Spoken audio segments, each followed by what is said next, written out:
Yeah, historically throughout the series, Cyrax has had a track record as stable as my will to keep existing in this hellhole of a planet. From being bottom tier in his debut, to being probably the most infamous character in MK9 that isn't Tusken Raider meets the Flash, he was quite the journeyman when it came to tier lists and actually being competitively viable.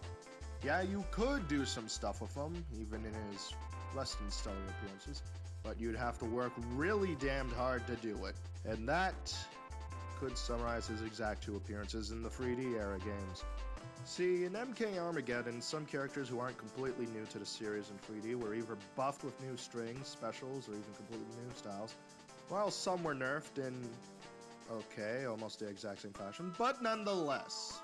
Cyrax was probably the undisputed worst character in his 3D debut in Deadly Alliance, with unsafe moves and probably the lowest damage output in the game, which, knowing how Deadly Alliance is, yeah, that's kind of a detriment.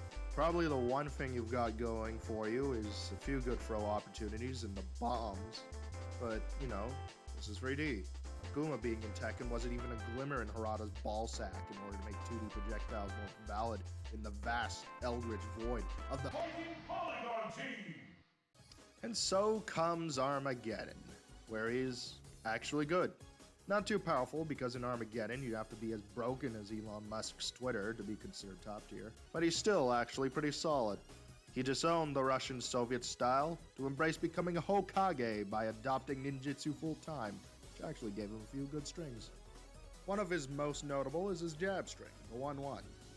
Not only does it branch off into several enders, but it's actually got 2 solid functions. Landing the 2 hits guarantees a throw, which can allow you to get some semblance of bomb Okuzeme. But there's also an ender that you can use in juggles after his 2 launcher to get a restand and throw in a few curveballs if you fancy. However, and here's the catch, you can trick them to jump from the grab. You could do this string to seemingly knock them into a juggled state, meaning that you can go for a juggle combo while getting some unscaled damage.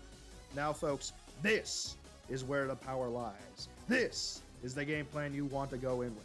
This move, being so plus on hit that you can juggle with unscaled damage, is probably better than the bombs, better than the buzzsaw, and better than whatever that is. And that's just with the 1 style. His little lightsaber stance, his 2 really good buttons, and a string that are all plus on block. You can even parry cancel his little Indiana Jones guy with sword spin that gives you over 20% damage just by itself, to give it even more range. And considering he already moves forward with this move, you can do a shit ton of pressure and mind games by instilling fear into the hearts of whatever mortal dares to whiff a move against you.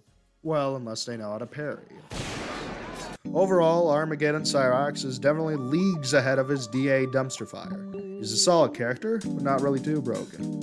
You just need to work really hard to compete against the other characters. But if you ever wanted proof that good old ninja fighting is superior to Russian throwing bullocks, then take a gander at good old Colonel Mustard. However, if you really wanted to be a sadist with this character, just wait 5 more years. You'll be the 10-year-olds on Xbox Live who bought this game because Call of Duty was allowed in the house for some reason. But hey, this is Cyrax. Thanks for watching. Now leave me alone.